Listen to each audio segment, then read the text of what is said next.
살다 보면 참 다양한 사람들을 만나게 되죠. 믿었던 사람 중에 내게 해를 끼치는 사람도 있는가 하면 생각지도 못한 은인 같은 사람이 있기 마련입니다. 제게는 남들이 들으면 놀랄 만한 특별한 인연이 있어 좋아하는 사연 채널의 이야기를 신청하게 되었네요. 숨쉬기도 버겁고 바닥을 치던 제 인생을 바꿔준 귀인 이야기 들어봐 주실래요? 저는 어릴 적 전라남도 영광에서 자랐고 친정아버지가 살아계실 때까지만 해도 나름 집안이 부유한 편이었어요. 하지만 제가 성년이 되기 전 아버지가 지병으로 돌아가시게 됐고 그때부터 집안이 급격하게 기울었더랬죠. 어머니도 몸이 편찮으셨기에 집안을 책임질 사람이 저밖에 없었고 대학은 꿈도 꾸지 못한 채 고등학교 졸업 후 바로 취업을 했어요. 제 첫 직장은 광주에 있는 작은 인쇄소였고 사장님의 소개로 지금의 남편을 만났습니다. 남편은 20대 초반인 저보다 12살이나 많았고 아빠같이 저를 잘 챙겨주고 적극적이었어요. 그렇게 교제를 한 지 몇 개월이 안 지났을 때부터 남편은 결혼을 빨리 하고 싶어 하더라고요. 30대 중반의 노총각이었던 남편이었기에 집안에서도 성하고 자신도 마음이 조급했나 보더라고요. 그리고 시댁이 광주였기에 일을 하고 싶다면 학가에서 살면서 계속하는 게 어떻겠냐고 저를 설득하더군요. 남편과 서로 결혼을 약속하고 첫인사를 갔는데 시댁은 해장국집을 운영하고 있었어요. 단층짜리 작은 건물에 식당을 하고 있었고 시댁집은 거기서 30m도 채 안 걸리는 2층 주택이었어요. 시부모님 두 분 모두 60대 초반의 나이였고 특이하게 막둥이인 어린 신우가 있더라고요.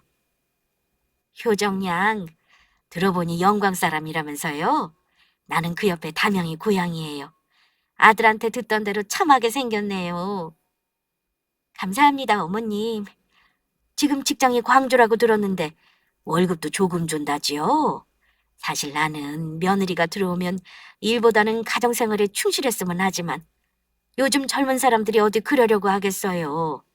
학가에서 출퇴근하는 걸로 해요. 네, 저는 친정엄마가 혼자 계시고 몸이 안 좋으셔서 제가 일을 해서 생활비를 붙여드려야 하거든요.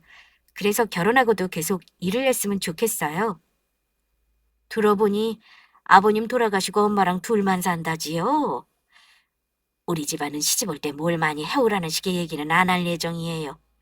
양가서로 할 것만 하고 간소하게 시작하는 게 어떨까 하네요. 결혼식 올리고 합가해서 살 건데 무슨 비용이 많이 들어? 그냥 수저 하나만 들고 와서 떡두꺼비 같은 손자 낳아주면 우리는 그걸로 되네. 남편이 미리 시부모님들과 결혼에 대한 의논을 끝냈다고 하더니 시부모님은 어리고 참한 며느리가 시집 오는데 아무것도 안 들고 와도 된다는 식이셨어요. 저도 남편과 시부모님이 없는 형편을 이해하고 감싸주려고 했기에 결혼 결단을 내릴 수 있었고요. 결혼식을 올리고 시댁의 합가를 시작하면서 인쇄소 일도 하고 시어머니에게 집안일도 배우면서 바쁜 나날들을 보냈어요. 그런데 결혼하고 3개월 정도가 지났을까? 알고 보니 신혼여행에서 제가 아이를 가지게 된 거였죠. 생각지도 못한 이른 임신에 당황했지만 시댁과 친정에서 너무나 기뻐해 주셨고 시부모님은 첫 손주였기에 혹시나 하는 염려에 다니던 인쇄소를 그만두고 전념하라 하시더라고요. 저는 친정엄마에게 보내는 생활비가 걱정돼서 머뭇거렸는데 시댁에서 운영하는 해장국집 일을 도우면 월급을 주시겠다고 했어요. 그렇게 저는 3년 넘게 다니던 첫 직장을 그만두고 시댁 가게 일을 본격적으로 하게 됐어요. 제가 직장 일을 그만두고 집안 살림과 가게 일을 하게 되자 시부모님과 24시간을 같이 보내게 되면서 고생길이 훤히 열리게 되더라고요. 밖에서 일을 하다 집에 와서 몇 시간만 가사노동을 하는 것과 24시간 집에 상주하면서 집안일과 가게 일을 모두 하는 일은 천지 차이더라고요. 특히 저희 시어머니는 저를 곁에 두고 고용인을 부리듯 저에게 일을 시키셨어요. 세아가, 내가 50대에 팔자에도 없는 누뚱이를 낳았더니 온몸이 쑤셔서 일을 못해. 너가 앞으로 내 대신 집안일 가게 일 좀 맡아서 해주렴. 네? 저 지금 산부인과에서 임신 초기라 조심해야 한다고 했는데요. 안정을 취해야 한다고요. 조심해서 뭐든 하면 되잖니. 집안이나 가게에서 위험한 일이 뭐가 있어. 돌도 씹어먹을 나이에. 무거운 것만 들지 말고 찬찬히 다 하면 돼. 솔직히 앞으로 너희 친정의 생활비도 우리가 보내주는데 그 정도 일은 해야 하지 않겠어? 네, 알겠습니다, 어머님. 내가 해야 할 일들 매일 정해줄 테니까 어여 손에 익히고 네 신우도 앞으로 네가 등하교 시키고 해야 하니까 시간 꼭 기억해 두려무나.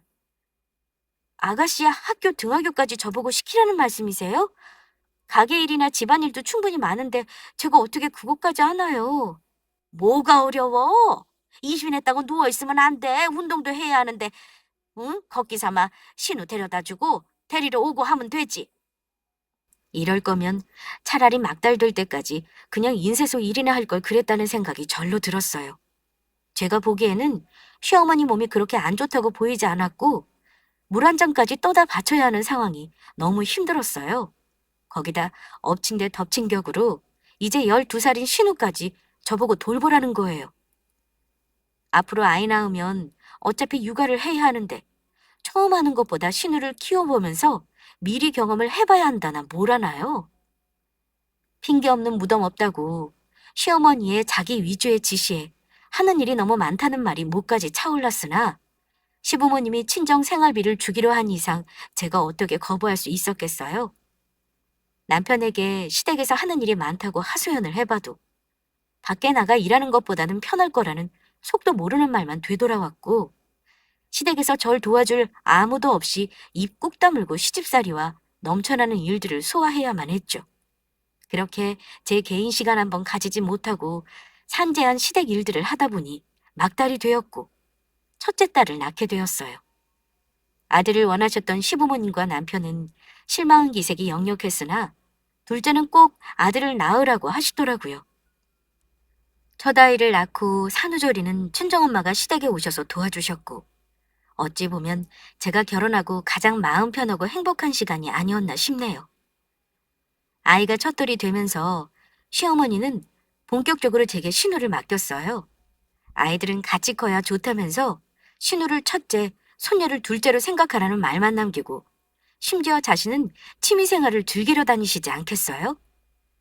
그렇다고 신우가 순한 성격도 아니었기에 갓돌된 아이를 얻고 해장국집 일에 신우 등하게 하는 일들은 투잡을 하는 것보다 더 극한 직업이었네요.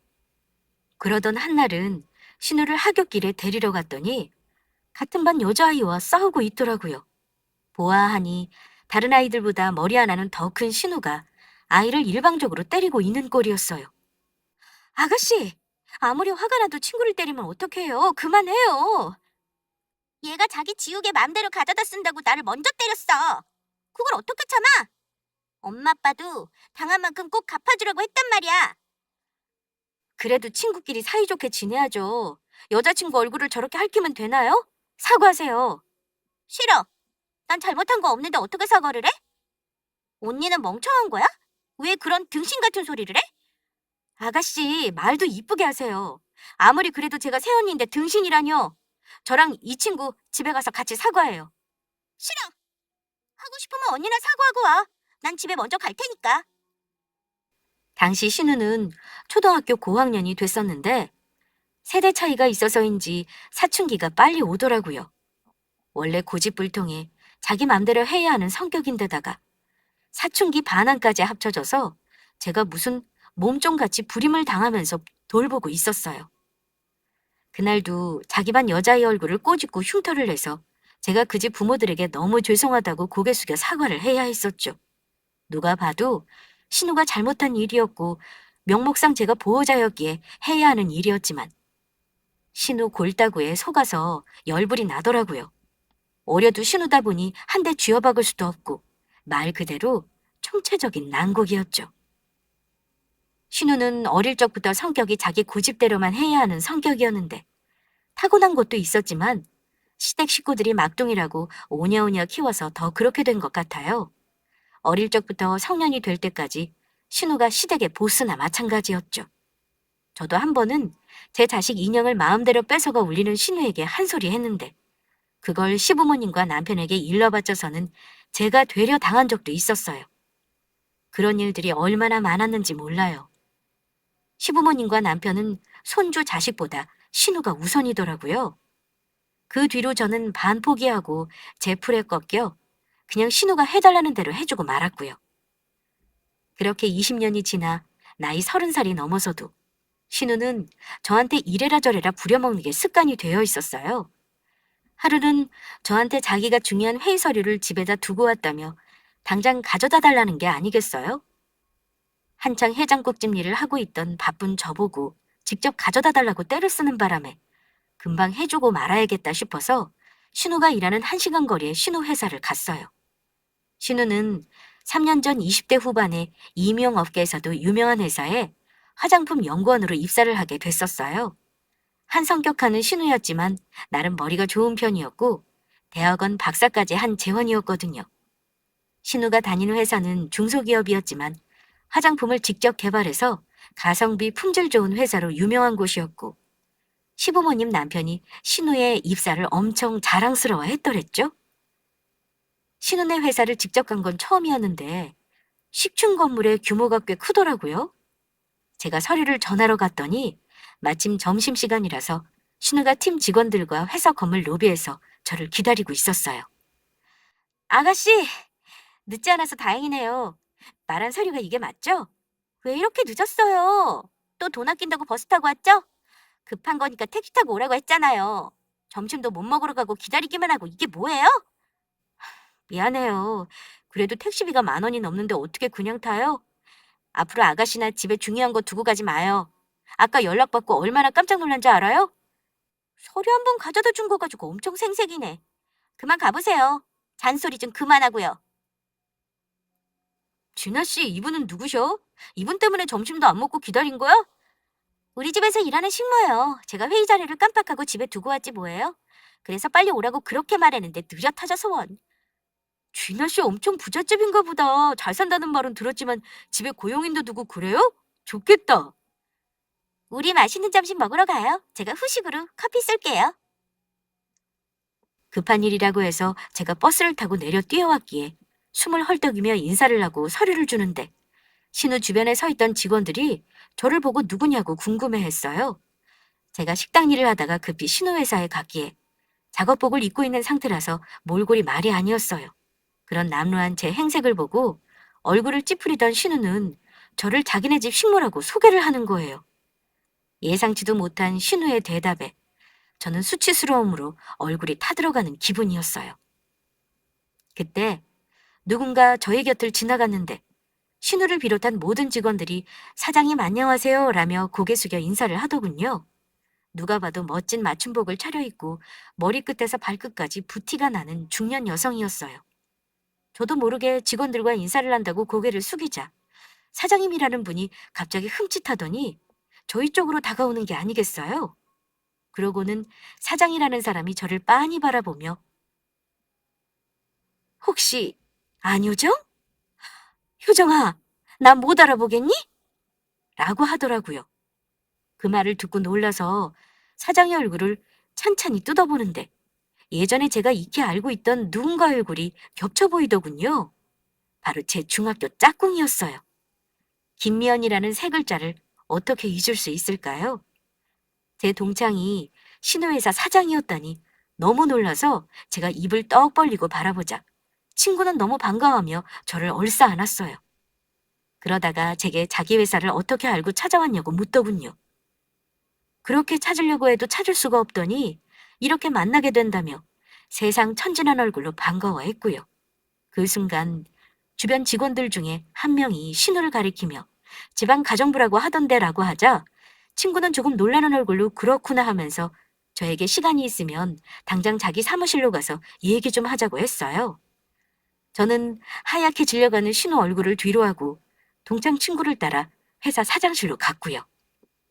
내가 널 다시 만나다니 너무 기뻐서 목이 다 메인다. 얼마만이지 우리? 거의 25년 정도 됐나? 어떻게 시간과 장소가 딱 맞아서 우연히 만날 수가 있지? 근데 난 처음에 너 못 알아봤잖아. 네가 이 회사 사장이야? 맞아. 내가 만든 회사고 이제 10년 정도 됐어. 시간이 많이 흘렀지만 너는 예전 그대로다. 얼굴에 예쁜 보조개도 여전하고 중학교 때 얼굴이 보여. 나도 늙었지 뭐. 애도 둘이나 낳고 다들 대학생 돼서 서울에 있어. 그만큼 나는 세월을 정통으로 맞아버렸지. 무슨 소리야? 아직 이렇게 귀엽기만 한데. 그나저나 우리 회사인 걸 알고 찾아온 건 아닌 거지? 응. 우연히 볼 일이 있어서 지나가는 길이었는데 내가 마침 딱 있었네. 우리가 인연이기는 한가 봐. 이렇게 몇십 년 만에 다시 조우하고. 당연히 우린 운명이지. 내가 너랑 너희 부모님 아니었으면 10대 시절 막막할 때 어떻게 살았겠어. 꼭 다시 만나야 했지. 김미연이라는 친구는 중학교 시절 짝꿍으로 조용하고 아무하고도 안 어울리는 성격이라 친해지기 어려웠어요. 그러다가 우연한 기회로 친구들과 저희 집에 놀러 온 걸 계기로 가까워졌고 둘도 없는 절친이 되었더랬죠. 늘 그 친구를 보면 얼굴에 그늘이 가득하다고 생각했었는데 알고 보니 친구네 가정사가 파란만장하더군요. 아버지가 전과자의 교도소에 계시고 어머니는 일찍 돌아가시고 오빠는 신내림이 와서 집을 나간 상황으로 15살 여자아이가 남의 집 단칸방에 혼자 살더라고요. 아직도 그 집을 처음 가보고 받은 충격은 잊혀지지 않아요. 부모님 보호하라 산다는 게 이렇게 다르구나를 알게 되는 계기가 됐고 저희 부모님이 그 친구 사정을 들으시고 식사나 용돈도 챙겨주시고 많이 도와주셨어요. 그렇게 고등학교까지 같이 다니며 이어진 우정은 고등학교 2학년이 되고 친구가 행방불명이 되면서 연이 끊어졌었죠. 그 친구 생각만 하면 밥도 못 먹고 어디서 무슨 안 좋은 일이 있나 싶어 걱정되었고 마음이 아파 한동안 눈물만 흘리던 때도 있었죠. 그런데 그런 친구가 유명한 회사의 대표로 25년 만에 나타났으니 놀랄 수밖에요. 네가 고등학교 2학년 때 갑자기 하루아침에 사라져서 얼마나 걱정했는지 알아? 그때 어떻게 됐던 거야? 친척분이 당시에 나한테 친남동생이 있고 외갓댁에 있다고 하더라고. 나만 혼자 사는 게 안타까우셨는지 외갓집 주소를 주셨고 마침 아빠 빚쟁이들이 자꾸 집에 찾아와서 괴롭히는 바람에 어쩔 수 없이 외가로 갔었어. 그랬구나. 나는 네가 하루아침에 말도 없이 전학 가버렸다는 말을 듣고 얼마나 놀라고 슬펐는지 몰라. 그래도 다른 가족들이 있었다니 다행이다. 음, 나이 차이 나는 남동생이었지만 피부치가 있다는 게 얼마나 힘이 됐는지 몰라. 대학도 나오고 미용 쪽 일을 하다가 제품 개발도 하고 회사도 만들어서 여기까지 올 수 있었지. 넌 참 대단하구나. 어릴 적도 강단 있는 녀석이었는데 지금도 여전하네. 그건 그렇고 이진아 연구원하고 어떻게 하는 거야? 아까 들은 것처럼 가정부 일을 하고 있는 거야? 그냥 좀 어쩌다 보니 아는 사이야. 사람 인연이라는 게 참 이럴 때 신기해. 사실 이진아 씨가 곧 내 올케가 될 예정이거든. 뭐? 네 올케가 된다고? 그게 무슨 말이야? 친구는 제게 그간의 사연을 털어놓으며 제게 이진아 연구원과 연이 있냐며 가정부 일을 하고 있는지 묻더군요. 저는 그건 아니고 작은 식당에서 일하고 있다고 말했어요. 그랬더니 친구가 하는 말이 제 신우와 자기 남동생이 결혼을 전제로 만나고 있고 곧 결혼 발표를 할 거라는 거예요. 신우가 남자친구가 있다고 들었지만 그게 자기 회사 사장 동생이라는 말은 안 했었거든요. 그럼 저와 친구가 사돈이 될 수도 있는 거였어요. 신우가 사람들 앞에서 식모라고 얘기를 한 게 있어서 바로 새언니 신우 관계라는 말은 차마 못하고 말을 얼버무릴 수밖에 없었네요. 그날은 일단 해우에 젖어서 서로 예전 얘기만 주구장창하고 집에 돌아왔고요. 집에 퇴근하고 돌아온 신우는 갑자기 저만 따로 집 밖으로 불러내더라고요. 그러면서 자기 회사 사장과 무슨 사이냐면서 오늘 만나서 무슨 말까지 했는지 코치코치 캐묻는 게 아니겠어요? 언니가 우리 사장님이랑 어떻게 하는 사이예요? 우리 사장님은 서울 유명대학 나오시고 많이 배운 분인데 고졸인 언니랑 접점이 있다는 게 말이 안 되잖아요. 중고등학교 동창이에요. 많이 배운 건 아니건 모두를 연이 닿으면 알 수 있는 거죠. 그걸 왜 학벌로 판단을 해요? 암튼 사장님한테 쓸데없는 소리는 안 했죠? 우리가 서로 가족관계이니 뭐니 이런 말 했어요, 안 했어요? 말 안 했고 그냥 어쩌다 아는 사이라고 했어요. 근데 왜 우리가 가족인 걸 말하면 안 돼요? 그 집이랑 곧 결혼도 한다면서요. 언젠가 다 알게 될 사이인데요. 사장님이 결혼 얘기까지 하셨어요? 참, 사장님 동생분이랑 사귄 지 2년 됐어요. 곧 양가 결혼 의논할 것 같고요. 언제가 밝혀지더라도 결혼 전에는 말하지 말아요. 쪽팔리니까. 신우는 저와 자기네 사장과의 인연을 알게 됐고 저한테 말하길 자기와 가족 관계이고 집이 해장국집 한다는 얘기는 당분간 비밀로 해달라는 거예요. 그런 부잣집에 시집을 갈 수도 있는데 자기 집안 형편 얘기를 하면 결혼이 엎어질 수도 있다나 뭐라나요. 지금 회사 사람들은 자신을 부잣집 막내딸로 알고 있으니 그 장단에 맞추라는 거예요. 저는 금방 들킬 진실을 뭐하러 숨길까 하는 마음이 들었지만 그때는 알았노라 하고 말했어요. 그 후 2달 뒤, 신우의 결혼 얘기가 본격적으로 나오게 됐고 역시나 제 친구의 남동생과의 혼담이 오고 갔어요. 시부모님과 남편은 사돈네가 신우 회사 사장 집안이라는 걸 알고 역시 막내가 복이 있어 부잣집에 시집 간다고 너무나 기뻐하셨어요. 곧 약혼식 겸 상견례를 한다고 하더니 어느 날 신우와 시댁 식구들이 상견례에 저를 안 데려간다고 하더군요. 누군가는 가게도 봐야 하니까 저는 집을 지키라는 식으로 말을 하는데 새삼 제 신세가 서럽고 신우 말 맞다나 이 집 식모살이와 진배 없다는 생각이 들더라고요. 혼자 덩그러니 해장국집 청소를 하면서 시집 와서 처음으로 시댁에서 결혼 생활에서 해방되고 싶다는 마음이 들었어요. 저를 이 집 가족으로 취급하지도 않은 사람들과 같이 살면서 희생만 강요당했지 저라는 사람의 인생은 어디로 갔나 싶기도 했고요. 그러다 사건이 하나 터졌던 게 제 동창 친구가 회사 10주년 송년회 밤을 하는데 저보고 그 자리에 꼭 와달라고 하더라고요. 저는 식당 일 때문에 못 간다고 한사코 거절했지만 제가 측근으로 꼭 참석해야 된다고 여러 번 권유를 해서 어쩔 수 없이 가게 되었죠. 연회이다 보니 친구가 제 드레스를 직접 선물하고 화장까지 해줬어요. 거울에 비친 제 모습을 보는데 평생 본 적도 없는 귀부인이 있더라고요. 그날 저녁은 제가 마치 신데렐라가 된 기분으로 꿈만 같았어요. 그런데 그 자리에서 신우와 마주쳤고 제 드레스를 아래 위로 훑어보며 아주 생쇼를 한다는 신우이의 빈정거림을 듣자마자 그 꿈이 와장창 깨지더라고요. 지금 여기서 뭐 하는 거예요? 언니가 뭔데 우리 회사 송년회 밤에 오냐고요? 내가 우리 사장님하고 최대한 멀리하라고 했죠? 이제 곧 그 집안이랑 결혼 올리려고 하는데 망치려고 작정을 했어요? 왜 내 말 무시해요? 나도 안 오려고 했는데 참석 안 하면 해장국집으로 직접 찾아온다고 하잖아요. 그래서 어쩔 수 없었죠. 돌려 거절하지 못할 만큼 그렇게 주변 머리가 없어요? 어울리지도 않은 드레스에 화장까지 하고 이런 데 오니까 자기가 뭐라도 된 것 같냐고요. 당장 안 가요? 집에 가라고요. 오늘 연애 끝나고 친구가 할 말 있다고 해서 안 돼요. 기다리라고 했어요. 오늘만이라도 우리 둘 사이 발칵되면 알아서 해요. 입도 뻥끗하지 말라고요. 신우는 제가 송년회에 참석해서 행여나 제가 자기 집안 형편이나 숨기고 싶은 걸 말할까봐 안달이난 모양이었어요. 저보고 당장 집에 가라고 초조해하는 신우와 테이블에서 실랑이가 벌어졌고 그만 대화 끝에 제가 신우 원피스에 붉은 와인을 쏟고 말았더랬죠.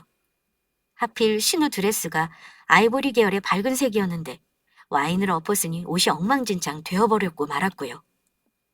신우는 사람들 눈이 있어서 소리는 못 지르고 제 손목을 잡아 끌고 연회장 밖으로 나갔어요. 신우는 로비 안쪽에 놓여진 소파로 가더니 분이 안 풀리는지 큰 소리로 쌍욕을 하며 제게 들고 온 겉옷을 집어던지고 자기 성질을 있는 대로 다 부렸어요. 미쳤어요? 사람이 바보 같은 것도 정도가 있지. 남의 드레스에 와인을 뿌려대요? 이 드레스 얼마짜리인지 알아요? 언니 월급 2배는 되는 비싼 거예요. 물어래요. 제가 일단 급하게 처치해볼게요. 앉아봐요. 진짜 재수가 없으려니까 별 거지 같은 일이 다 일어나네. 이게 다 언니 때문이에요. 애초에 언니 같은 사람이 우리 회사 송년회에 오면 안 되죠. 그리고 나한테 일부러 이런 지랄을 떠는 거예요? 엿먹으라 이런 거냐고요? 아가씨, 누가 일부러 이런 짓을 해요? 제가 실수로 와인잔을 쳤다니까요. 생사람 잡지 마요. 어떻게 20년을 늘 그렇게 넘어지고 부수고 덜렁댈 수 있어요? 언니 보면 항상 의문이에요. 어디 가서 액막이라도 해요. 그만 화내고 흥분하지 마요. 그래야 내가 얼룩 처치를 하죠. 이거 안 좋아지만 언니가 돈 다 토해내요. 알았죠? 이게 몇 개월 할부짜리인데 이런 짓을 저질러요. 미쳐버리겠네. 저도 드레스를 입고 있어서 평소보다 자유롭지 못했는데 흰 드레스에 난 와인 자국을 그나마 어떻게 해보려면 무릎을 꿇을 수밖에 없더라고요. 그런데 제 옆쪽에서 어떤 인기척이 들리더라고요. 누군가 하고 고개를 들어보니 창백하게 질린 얼굴의 제 친구였어요. 표정을 보아하니 저와 신우가 하는 대화를 다 들은 모양이었어요. 효정아, 너 지금 무릎 꿇고 뭐 하는 거야? 사장님, 어떻게 여길... 이건 저희 집 가정부가 저한테 와인을 쏟아서 닦아주고 있는 거예요. 아무것도 아니에요. 맞아. 이건 그냥 내가 아가씨한테 실수로 와인을 엎어서 자국 지우려고 돕고 있는 거야. 그럼 진아 씨가 왜 너한테 욕을 하고 소리를 질러? 그리고 세언이라고 하는 말은 뭐고 해장국집 얘기는 뭐야? 사장님, 제가 설명드릴게요. 이게 어떻게 된 일이냐면요. 아니요. 진아 씨한테 물은 거 아니니 조용히 하고 있어요. 나는 내 친구가 하는 말만 들을 거예요. 미안아. 오늘은 그만 넘어가자. 나중에 너도 송년회 참석하고 직원들 챙겨야 하니까 다음에 얘기하고. 너 진짜 괜찮은 거야? 그 이유가 뭐든 네가 왜 이런 취급을 당해야 하는지 나는 이해가 안 돼. 그것도 나중에. 너 바쁜 것 같으니까 이만 연회장에 같이 들어가자. 사장님, 제가 설명할게요. 저 억울해요. 제 얘기도 들어보셔야죠. 일단 제가 진아 씨에게는 따로 말을 물을 겁니다. 지금은 먼저 효정이한테 사과부터 해요. 어서요. 죄송합니다. 아까는 제가 너무 화가 나서 그랬나 봐요. 이해해 주세요. 친구는 제게 성질을 부리는 신우를 보고 너무 놀랐나 보더라고요. 아무리 실수를 했어도 어떻게 사람한테 외투를 집어던지고 쌍욕을 할 수 있냐면서요. 신우는 놀라서 자기 고용인이 실수를 하는 바람에 화가 나서 자신도 모르게 그랬다면서 횡설수설 변명을 했고, 친구는 아무리 자기가 고용한 사람이라도 함부로 대하면 안 된다며 자신도 신우를 고용했지만 그렇게 하지 않는다고 하며 크게 나무라더군요. 그리고 제게 사과도 시켜줬고요. 저는 20년 만에 처음으로 신우에게 사과를 받아봤네요. 잠깐의 소동이 지나고 모두들 연회장으로 복귀를 했고 저는 혼자 조용히 집으로 돌아왔어요. 신우가 지옥의 화신처럼 제게 화를 내고 있는 와중에 남의 회사 잔치에 뭐하러 계속 있겠어요? 저는 그냥 친구에게 문자로 집에 일이 있어 먼저 간다는 말만 남기고 왔더랬죠. 시댁에 왔더니 시어머니가 제 모습을 보고 기함을 하더라고요. 어디서 이런 옷이랑 화장을 했냐며 당장 벗고 해장국 가게 나가서 내일 장사 재료나 준비하라고 뭐라 한 소리를 하더군요. 그렇게 화장도 다 지우고 초라한 작업복을 갈아입고서 혼자 식당 마당에 있는 가마솥에 우거지를 삶고 있었죠. 가마솥 불 앞에서 쪼그리고 앉아 일을 하고 있는데 제 뒤에 누군가가 있는 것 같은 느낌이 들었어요. 그래서 뒤돌아봤더니 제 친구가 망연자실한 표정으로 서 있었어요. 제가 깜짝 놀라서 어떻게 우리 식당을 찾아왔냐고 물었더니 친구가 제가 연회장을 빠져나가는 걸 보고 따라왔다고 하더군요. 네가 그렇게 울 것 같은 표정을 짓고 있는데 내가 어떻게 가만히 있겠어? 그래도 회사 행사인데 대표인 네가 빠지면 어떻게 해? 어차피 사장은 돈만 결제해주고 빠지는 게 직원들한테 제일 좋아. 다들 나 없다고 편히 즐기고 있을 거야. 내가 다 미안하잖아. 10주년 행사라서 호텔까지 빌려서 고급으로 한 것 같던데. 할 때는 해야 하니까. 그래도 그것보다 네가 더 중요해. 진아 씨랑 너랑 무슨 관계야? 가족 같던데 맞아? 내 막내 신우야. 시집 왔더니 초등학교 다니더라고. 그래서 자식들이랑 내가 같이 키웠어. 어쩌면 애증의 관계일 수도 있고. 새언니한테 신우가 그렇게 막대한다고?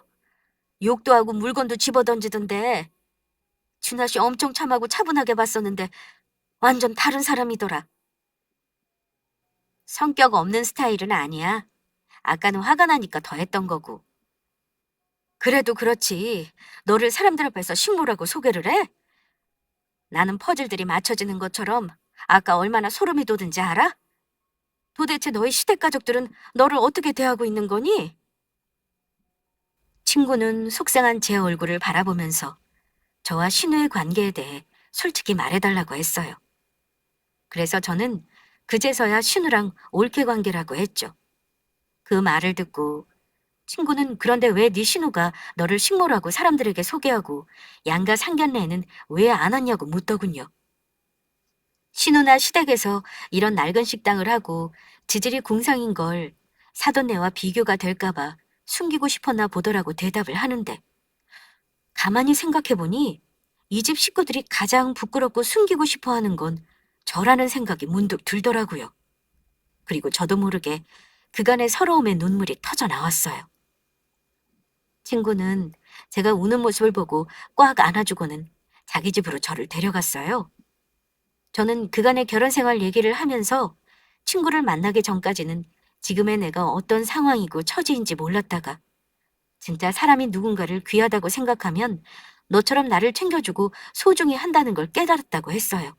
그러면서 요새 갑자기 나란 사람의 인생은 어디로 갔는지, 나 자신의 행복이란 무언지를 떠올리게 됐다고 했습니다. 우리 이제 40 넘었어. 이제 인생 시작이라는 말이야. 지금 네가 불행하면 그게 다 무슨 소용이니? 친정엄마 돌아가시기 전까지는 시댁에서 친정 생활비 보내준다고 참고 살았고 아이들 둘 키울 때는 애들 핑계로 버텼는데 이제는 어떤 이유도 남아있지 않은 것 같으니 힘든가 봐.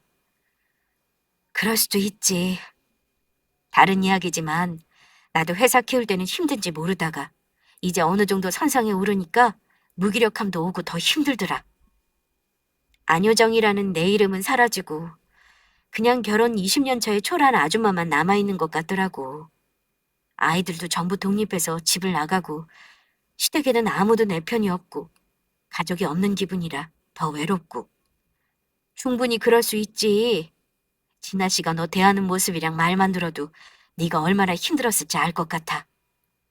20년을 잘 참고 잘해왔다고 괜찮다고 생각했는데 아니었나 봐. 나 이제 시댁 식구들한테서 해방되고 싶어. 진심으로 이혼하고 싶어. 네가 원하는 대로 하고 싶은 거 다 하고 살아. 이제 내가 옆에 있으니까 뭐든 다 도와줄게. 네가 10대 때 내게 많은 걸 해줬듯이 이제는 내가 그 은혜를 갚고 싶어. 제 말을 가만히 들어두던 친구는 내 귀한 사람을 이렇게 막대하는 시댁 식구들과 신우를 가만둘 수 없다는 말을 하더라고요. 그러면서 자기 동생 결혼을 파기하고 제 존재를 감추고 거짓말하려고 한 사과를 받아내겠다고 했어요. 그렇게 시작된 친구의 다짐으로 다음날 신우는 회사에서 사장실로 불려가 올케를 신물하고 막말하고 속이며 상견례에도 데려오지 않은 부분에 대한 사과를 요구했나 보더라고요. 신우는 사장 친구가 결혼도 파기할 거라는 말을 듣고 저를 찾아와 득달같이 화를 내며 멱살을 잡았어요. 도대체 당신이 무슨 짓을 했는 줄 알아? 사장님한테 신우 올케 사이도 밝히고 시댁에서 자기를 막대했다고 일러바쳐? 미쳤어? 사실이니까요. 이미 아가씨가 쌍욕하고 이상한 짓 한 걸 다 봐버린 사람이라서 자세하게 설명 안 해도 다 알더라고요. 뭐?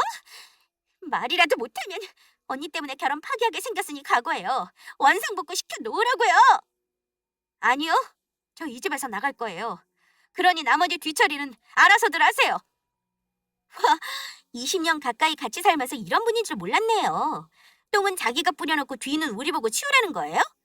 남의 인생을 이렇게 역같이 망쳐버리고요? 뭐 우리 오빠랑 지금 이혼이라도 하겠다는 거예요? 못할 것도 없죠. 어차피 애들 전부 대학생 됐고 20년 동안 이 집안 식모로 살았으면 됐죠. 남은 인생도 조지고 싶지는 않네요. 신우는 분노에 눈이 돌아서 제 탓을 하며 결혼 엎어지게 됐으니 책임을 지라고 하더라고요. 저는 신우에게 그렇게는 못하겠다고 했어요. 저는 여태 이 집에서 식모 취급받고 20년 살았으면 충분하니 모두에게 사과도 받고 집을 나갈 거라고 했고요. 그랬더니 신우가 기가 차하면서 저보고 식모 보고 식모라고 하는 걸 왜 사과해야 하냐는 거예요. 저는 그 말에 그간 참아온 화를 냈고 그걸 본 제 남편이 또 신우 편을 들고 저를 나무랐어요. 당신 내 동생한테 왜 화를 내? 어디서 신우한테 막말을 하냐고? 제정신이야? 사람들 앞에서 나를 식모라고 소개하는 것도 모자라. 진짜 이 집 식모라고 하는데 화 안 나게 생겼어? 당신도 그러는 거 아니야. 아무리 어린 동생이라지만 잘못하면 꾸짖기도 하고 해야지. 무조건 감싸 안으려 드니까 저러고 사는 거 아니야. 뭐? 말하는 꼬라지하고는 못 배운 티 내냐? 식모라는 말이 뭐가 어때서? 당신 여태 한 일 식모랑 다를 거 있어? 얘가 아주 틀린 말 한 것도 아닌데 왜 새삼 신경질이야? 오빠, 내가 언니 보통 성격 아니라고 했지? 암튼 언니는 못 배우고 열등감 있는 것들이 얼마나 흉한지 잘 보여주는 얘라니까? 아주 남매들끼리 쌍으로 이 밤에 난리네. 내가 왜 여태 참고 살았는지 진짜 상등신이다. 헛소리 말고 내 동생한테 화낸 거 사과해. 빨리! 사과 안 해. 아니 못해. 내가 받아야 할 사과를 네 싸가지 없는 동생한테 왜 하니? 미쳤네. 아니 뭘 뭐 잘못 먹고 이러는 거야? 귀신 들렸어? 평생 가만히 있던 옆에 내가 왜 이렇게 승질을 부리고 막말을 해? 나도 한계치가 왔나 보지. 지렁이도 밟으면 꿈틀하는 모양이고 저리 싫으면 중이 떠나야지 어쩌겠어. 꼴 안 보는 게 내 신상에 좋겠어. 안 그래도 신우가 저보고 깔보고 막말하는 것에 화가 나던 차에 남편까지 저를 욕보이자 도저히 참을 수가 없었어요. 어차피 제 자식들은 모두 독립했고 저 혼자 적진에 남은 거나 마찬가지였는데 뭔들 못할까요? 20년간 참아왔던 울분이 터지는 것 같아서 그 길로 짐을 싸서 집을 나왔어요. 그러고 혼자 동네 버스 정류장에 우두커니 앉아있는데 차도 끊기고 갈 곳이 없더라고요. 그래서 친구에게 연락을 했더랬죠. 그렇게 한동안 친구 집에 신세를 지게 됐고 친구는 저에게 너무 슬퍼하지도 말고 자신과 힘을 합쳐서 하나둘씩 해결해 나가자고 용기를 줬어요. 다음 날 저는 친구와 함께 회사에 출근을 했고 제가 사장실에 앉아 있으니까 신우가 들어오더라고요. 친구가 저와 신우를 번갈아 보더니 신우에게 파혼과 동시에 권고사직이라는 패를 꺼내들더군요. 저도 친구가 그렇게까지 할 줄 몰랐기에 너무 놀라서 파들파들 떨고 있는 신우를 쳐다만 봤어요. 진화 씨, 오늘 사장실로 부른 건 공적으로 사적으로 서로 정리할 게 있어서 불렀어요. 사장님, 어떤 걸 정리하자는 말씀이세요? 내 남동생은 저한테 자식 같은 동생이에요. 그래서 누구보다 선하고 참한 아가씨 만나서 행복하길 바라고요. 그런데 진아 씨는 제가 생각했던 그런 사람이 아닌 것 같아서요. 오늘부로 파혼하죠. 서로 주고받았던 예물들도 다시 돌려주고 오늘 내 동생이 아마 만나자고 할 거예요. 사장님, 저한테 상황 설명을 충분히 들으셨으면서 이렇게 파혼하자는 얘기를 하세요? 저랑 준호 씨 서로 사랑해요. 어떻게 그런 저희한테 헤어지라고 하세요? 이게 다가 아닙니다. 다음 주부로 진화 씨가 회사도 그만뒀으면 좋겠어요. 네? 회사를 그만두라니 무슨 말씀이세요? 제가 회사에서 잘못한 것도 아닌데 어떻게 그런 말씀을 하시는지. 저는 안팎으로 인성이 나쁜 사람들과 가까이 하지 않아요. 진아 씨는 제가 피하고 싶은 모든 걸 가진 것 같더군요. 그러니 사적으로 공적으로 서로 얼굴 볼 필요가 있을까요? 우리 인연 여기서 모두 정리하죠. 당연히 신우는 파혼도 퇴사도 어느 것 하나 할 수 없다고 버텼어요. 자신이 왜 그렇게 해야 하는지 모르겠다면서요. 친구는 자신의 남동생과는 이미 파혼 얘기가 끝났다며 가족을 함부로 대하는 사람과 일평생 살 수 없다고 했다는 거예요. 신우가 억울함에 눈물을 뚝뚝 흘리며 사장님은 왜 자기에게만 이렇게 단호하시냐며 회사까지 그만두라고 하면 자신은 어떻게 해야 하냐며 오열하더군요. 그랬더니 친구가 권고사직을 처리하고 싶으면 저에게 무릎 꿇고 부탁하라고 하지 않겠어요? 친구의 한마디에 사장실 분위기가 얼어붙었고 신우는 치를 떨었어요. 신우는 저에 대한 증오와 악으로 가득한 얼굴을 하며 사장의 권력 앞에서 어쩔 수 없이 무릎을 꿇고 사과를 하더라고요. 진심으로 우러난 사과는 비록 아니었지만 그 대단한 신우 존심에 그렇게라도 한 게 어디겠어요? 저는 사과를 받아들이겠노라 하고 사장실에서 나왔어요. 그렇게 회사를 벗어나려고 하던 때 급히 뒤쫓아온 신우가 저를 붙잡고 마지막까지 악에 찬 말들을 쏟아냈어요. 우리 사장님 등에 업고 나를 무릎 꿇게 하니까 그렇게 좋아요? 아주 든든한 백이네. 뭐 하늘에서 그간 고생했다고 든든한 동아줄을 내려주셨나 봐. 든든한 백으로 보였다니 기분 나쁘지 않네. 오히려 좋아. 어떻게 그런 영악한 성격인 거 지난 20년 동안 참았어요? 나는 참고 버티며 살길래 상 등신인 줄 알았죠. 그런데 전혀 아니었네. 이제 가족으로의 연도 정리하고 있는 판에 나한테 까불지 마요, 이진아 씨. 함부로 내 몸에 손대거나 막말도 하지 말고요. 파혼이나 퇴사 말고 더한 꼴 보고 싶어요? 신우가 집안에 사람 잘 들어와야 한다더니 등신 같은 제가 들어와서 집안 말아먹고 자신의 인생이 꼬였다며 저주를 퍼부었어요. 신우의 악에 찬 모습을 보면서 신우를 자식같이 키운 정도, 시댁에 대한 미련도 다 사라지고 시댁의 식모처럼 살아온 지난 20년이 주마등처럼 스쳐 지나가더라고요.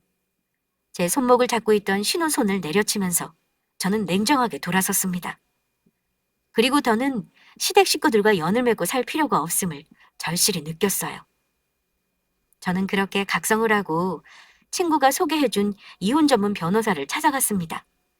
그로부터 일주일 뒤 친구는 자기 남동생과 신우와의 파혼 선언을 공식화하면서 신우를 여수 쪽 하청업체로 좌천을 보내버리더라고요. 제가 친구에게 너 진짜 한다면 하는 사람이구나라며 엄지를 치켜세우자 친구는 내 신우 퇴사만 처리한다고 했지 앞으로 어디서 일할지 말한 건 아니지 않냐며 통쾌하게 웃더라고요. 파혼 후 시댁과 신우는 저와 친구가 한 편을 먹었다며 파혼 위자료 소송도 걸고 신우를 억울하게 한지로 발령을 보냈다며 회사에도 고소를 하겠다고 겁박을 했어요. 그러면 뭐 하나요? 애초에 신우와 시댁은 제 친구의 대항에 싸울 수 없는 처지였고 결국 신우가 시골 변두리 지역으로 발령이 나면서 마무리가 됐어요. 그 후로 남편과 시댁 식구들이 저를 찾아와 이혼 위자료와 재산 분할이 웬 말이냐며 난리를 쳤지만 저는 눈 하나 끔찍하지 않았고 1년이라는 기나긴 이혼 소송 끝에 위자료 1,000만 원, 결혼 생활하면서 재산 기여도를 인정받아 5천만 원의 재산 분할을 받고 승소했어요. 그리고 친구네 집에 함께 살면서 친구에게 회사 내 마케팅 홍보부서에 자리가 났는데 일을 해보라는 권유를 받았고 20대 때부터 하고 싶었던 적성을 살려 새로운 일도 시작했어요. 그 배후에는 모두 제 친구가 있었고 저는 친구라는 귀인 덕분에 새로운 인생 제 2막을 살게 됐더랬죠. 제가 직접 겪어보니 인생은 한치 앞을 모른다는 말은 사실인 것 같아요. 그 말만큼 드라마틱하고 가슴 두근거리는 말이 없는 것 같고요. 저는 친구라는 귀인을 다시 만나 운이 좋았다라는 말로 표현할 수밖에 없는 일들을 겪었지만 그게 사람이든 일이든 어떤 형태로든 자신의 삶에 새로운 기운을 불어주는 계기만 있다면 인생은 좋은 방향으로 바뀔 수 있다는 생각이 들어요. 선하게 베풀고 살면 결국 복을 받는다는 흔한 말보다 너에게서 출발한 것은 다시 너에게로 돌아간다라는 맹자의 글귀로 끝맺고 싶네요. 제 사연을 들어주신 여러분의 삶에도 좋은 기운이 돌아오길 바랍니다. 좋은 기운이 좋은 운을 불러들이나니 모든 분들에게 감사와 사랑을 전할게요.